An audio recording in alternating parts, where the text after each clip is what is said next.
To initiate FTA's Startup Stories journey, our first story will be featuring two young female entrepreneurs who thrive to build their brand Soha Organics and marking their presence in the world of food. Soumya and Shikha entered the world of organics with a vision of taking forward the organic revolution. These two girl bosses wish to create a food ecosystem that is sustainable, organic, healthy, and affordable. They aspire to build a venture that goes beyond profits and focuses on farmers' upliftment, women empowerment, and healthy food for all. These two food technology graduates from Delhi University justifies the saying, every great business is built on friendship. Soumya and Shikha represented their brands in social events like WDEF, Indus Food Events. Not only this, they participated in the Foundation Day of Uttar Pradesh, where they shared their brand's ideology with the visitors. Soha Organics' hard work paid off, and their story got published by reputed newspapers like The Times of India and Dainik Jagran. There are plethora of different food items offered by Soha Organics. Pulses, check. Ghee and oil, check.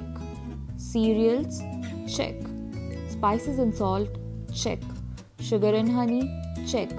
Dry fruits, check. How could visionary food entrepreneurs miss this shot? The market is booming, has great exposure, and most importantly, it is something that the customers are ready to dig in. Bold enough of Soumya and Shikha to anticipate this growth and make their mark in this domain. Now, without further ado, let's directly dive into the interview to see what the founders have to share with us. Hi, Soumya and Shikha. Welcome to our platform. So, Shikha, if we look at your educational background, you both are food technologists. So, how did studying those 4 or 5 years help you in setting up your business? Okay, see, our society has evolved over time, and so has our food, that we consume. So yes, the food, what we were consuming earlier during our grandparents' days was different, and what we are consuming these days is totally different. So there has been a lot of focus on healthy lifestyles, healthy living.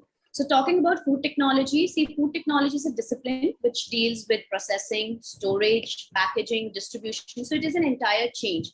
So yes, I would say that, gaining knowledge and, doing food technology was a good decision on my part and on both of us. And it helped us a lot because, when we were working in the industry, we got to know how actually things work, from supply chain, from raw material to how the processing is done, how the packaging is done. So all those techniques and, technical requirements that is required for a food business was definitely a plus for both of us, because we had that prior knowledge and we could apply that knowledge into our business. So yes, I would say that, food technology actually helped us, setting up our business, talking about Soha Organics. Right. Focus learning and building skills always help. Okay, Soumya, organic farming is in a nascent stage in India, and the market is flourishing with brands dealing in organic goods. So how is your brand standing out in this diverse and competitive world? All right. So whenever we start a food startup, any startup, in fact, one thing we did, which every brand should do, every startup, everyone listening to this, is do a market analysis. The industry you're getting into, does it have a future in the, in the coming times? Is it going to grow, or is it going to, have a dip? So we did that. And specifically, if I talk about organic sector, it's going to boom in the next 5 years, right? Organic boom is, predicted, because people, like Shikha mentioned, are switching to healthy lifestyle. And if you see there are huge domestic opportunities, but export opportunities, right? The Western market of the Europe have already shifted to organic with very high standards of, food. Like we must have gotten, in our companies that, a high standard product usually goes to the Western market. So that is the, I think, lifestyle that Indians are adapting as well. And we should have access to healthy, good food. I think that is what everybody should have access to. How Soha is different, right? There are already brands in the market. What are we doing differently? See, I think when Shikha and I was starting this idea, we did a survey of around more than 250 people, right? What is going on in the market basically. So we got to know that people want to switch to organic, but they're not able to. Maybe reasons: the price is too high. They are not, any brand is not, offering every, a whole grocery, you just go there and it's a one-stop grocery center for everything, from cereal, pulses, we've tried to keep our list as exhaustive as possible. We have over 50 products. Definitely, we have competitive prices. If you can, you can just see it. We are doing that because we need to be different from whatever the current brands are doing. And definitely, I think we are trying to provide farmer traceability, that you can see where your food is coming from. And definitely, I think one-to-one contact, I think Shikha and I can vouch for that. Our customers, we talk from, one-to-one. We ourselves address any requirement by the customer. It's not like, we have pasted the stickers ourselves. We've done everything ourselves from the starting. We've done deliveries ourselves. So we're trying to be different, as provide all that thing to customers that the current brands are not doing. Yes, Tisha. Right, competitions are everywhere and we are competing every day. Right, so according to you, Shikha, what's the best way to reach out to a maximum number of people? Talking about marketing these days, so the best way to reach out to more and more people, especially talking about millennials, is social media platform. And I think that is what me and Soumya did, because when we started, we were hit by lockdown. COVID-19 came and we didn't have any other means to reach out to people. Like we couldn't distribute pamphlets, we couldn't give newspaper advertisements. So what we did, we started marking our presence over social media platforms. So we created our own page on Instagram, on Facebook, where we could connect to people. So that's a very good means of talking to people, telling them about your idea. So Soha was already in the market before we had our products in the market. So we started marking our presence everywhere, and that is how we came in contact with a lot of people who actually started asking us what are products you have. So people started showing their interest, and we started off with distributing our list, broadcasting our product list over WhatsApps, on our relatives groups, with our friends, and that is how we came across a lot of consumers. So that was one channel that we started off. And the other would be, obviously, there are other B2B channels also. You can have your e-commerce platforms where you have Amazon, where you have Flipkart, where you can actually list your products to have a larger audience, because these platforms they already have a very large audience. So you don't have to actually do a lot of hard work in searching for consumers. So what you can do is you can always display your products over these platforms, and then you can obviously have a larger audience who can probably buy your products from those platforms. Other would be, I think, retail and distributors. That is something that it will take time, because obviously not every distributor or retail store will be interested in your product because you're new in the market. So like Soumya said, there is a huge competition. So we also faced a lot of criticism like that, because they were like, "Aap naye ho, aap kaise karoge?" We already have, some people are giving us good margins, they're giving us good profits. These brands are already performing well in the market. So then you have to be a little patient, I would say, because over a period of time, I think me and Soumya, we are in a position to actually crack good retail stores by now, because it took us time, but yes, we were also learning by then. And I think that is the best way to reach out to people. And like Soumya said, we've been giving a lot of surveys and feedback forms over mails, and in person also we are talking to our consumers. So yes, social media platforms for a startup, and I would say Amazon and Flipkart, like already existing, and even Big Basket, Gophers. So you can always go with these platforms when you're starting a business.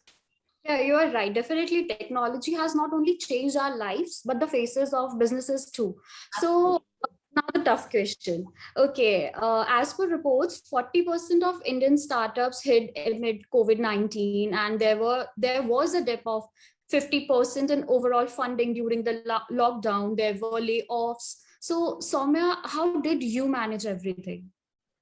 I think what worked for us is we started in lockdown, Nisha. We started with all of these problems that were existing. We were not hit by it. We started with it, right? So we started with all the problems in the supply chain, right? There was no transport. So we had to launch in March, I remember.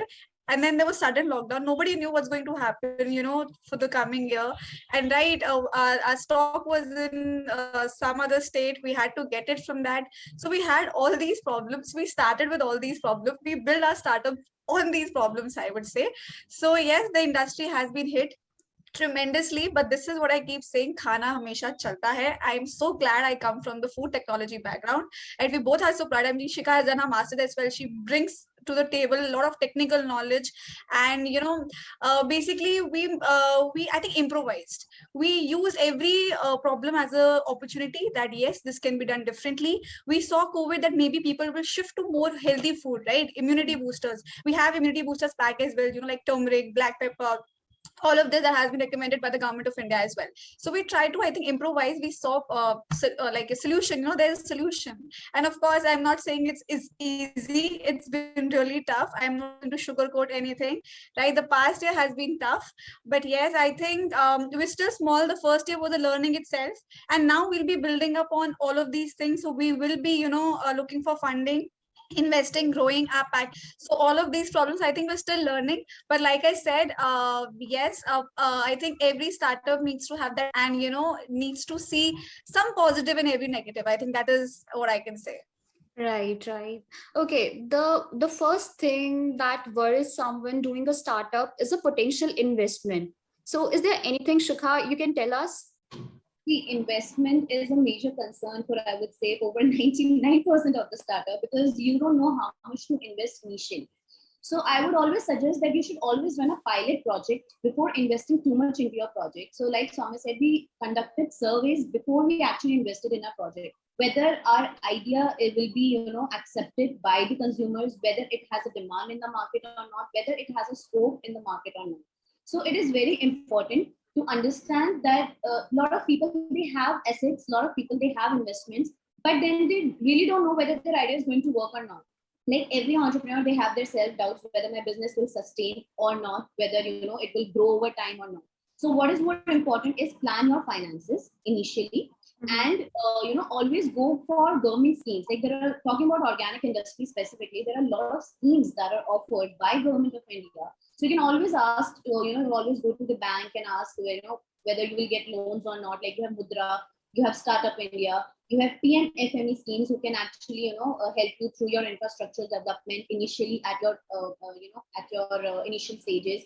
Then you have PLI schemes, you have PMK, Pradhan Mantri Kisan Sampada Yojana, who can actually give you, financial help, and otherwise also can give you various marketing platform as well. So do not invest too much into your business at an initial stage. Me and Swami also, we were fortunate enough that both our parents were very supportive. So we took our initial investment from our parents, and that was one investment that we took from them. And by the time we actually planned our finances very well. So we did not, we tried to cut down every cost that we could. Like Soumya said, we did, we were into sticking stickers over the packages, labeling them, delivering the stuff, all by ourselves. So that was something, we didn't hire anybody initially.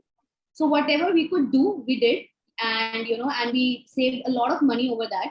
So I would say plan your finances very well, and look out for sponsors as well. If you have a really nice idea and that is something, you think that can change the, the entire map of the market or something like that, look for investors who can actually, give sponsorship, or you can actually invest in your idea. So by, I think that can solve your investment problem. Otherwise, if you have friends and relatives who are ready to help you with finances, do take their help. Do not hesitate, because if you are confident enough that yes, I will be able to return them that money, but initial investment, I think you can definitely ask for help for your friends and family, and otherwise go for government schemes. Look out for schemes who can, for your initial funding. Right, right, right. One pitch is all it takes. So, Soumya, there must be times when you were nervous before your pitch, a little bit hesitant. How did you surpass that feeling? Like, what meetups or events or even books do you recommend that help you grow? I think the best way to, I always say that you know your product best. The best marketing can be done by the person who is doing the stuff, not the person, the other person, right? So I think the thing that has helped us most, like I said, we're still learning, is the customer one-to-one interaction. Shikha and I participated in numerous stalls. I think that was a good business that was terribly hit by COVID, right? So that, but the one-to-one conversation that a customer has, it improvises you, right? It improves you tremendously. Second is definitely for the pitch. I think, like I said, we're young, we're still learning. We recently had one with the mentor, and definitely you should know your market base. You should know your customer base. You should know the market that you're getting into. The analysis should be done perfectly, and definitely I've said this before: surveys. Know the ideology of the customer. Narrow it down. The customer base that you're thinking, maybe that is not the base it's millennials are buying it, or the older people are buying it. You need to narrow it down. You need to get age, gender, demography, geography, everything of the customer before pitching it to anybody, right? So you should definitely be thorough with the market. You should be thorough with the idea that you're trying to build upon, right? You should be confident, I think. And like I said, interact with as much customers as possible. Even if you're not doing it one to one, call them up, ask for feedback. Are there anything that can be improved upon? Do that, right? That builds a trust in the brand. That builds, actually goes a long way in any idea that you're going to pitch to anybody. So that is what I think Shikha and I are also working on, and we were continuously trying to improve it. Amazing and noted. Okay, so my last question to you, Shikha, what change do you want to see or make happen through your brand? The change that we both actually want to bring in through our work through Soha Organic is very simple and very basic, yet very important. That is upliftment of the farmers and empowerment of the women. So talking about empowerment of the women, the dream of socio-economic empowerment of the women will not be complete, until unless we address the plight of women farmers in India. Specifically talking about women farmers, their voices, they often go unheard because of their gender, who struggle really hard to actually establish their identity at grassroots level because of patriarchal traditions and gender socialization. So I strongly believe that it is very important both at policy and at implementation level to have that equality within the farmers, whether it is male. It's not just women farmers I'm talking about, it's male as well as women farmers. So it is very important because women farmers are actually working really hard, and from sowing to harvesting to actually taking the products to the market, to mandis, but their work is actually unrecognized. So it is very important for us, and through Soha Organics specifically, we would like to address the women farmers. And if we could change the life of one female women farmer in India, I think then we have, we'll be able to achieve our goal, because it is very important. And we have actually seen over our, journey, we have seen, because they don't have their land in their names, but still they're working hard without any rewards, without expecting anything in return. So I personally would like to, work towards it. And talking about upliftment of farmers, yes, because we are buying directly from the farmers, and we are giving them prices which is slightly higher than the money. So yes, so there is obviously a benefit to the farmers because they are becoming financially independent. Also, they're getting good returns from agriculture through organic industry. So yes, I think that is the one change that we would both like to bring in through Soha Organics. We would suggest that you spare a moment and head on to sohaorganics.com and get an overview of their reasonably priced products and maybe make a purchase or two. You won't be disappointed for sure.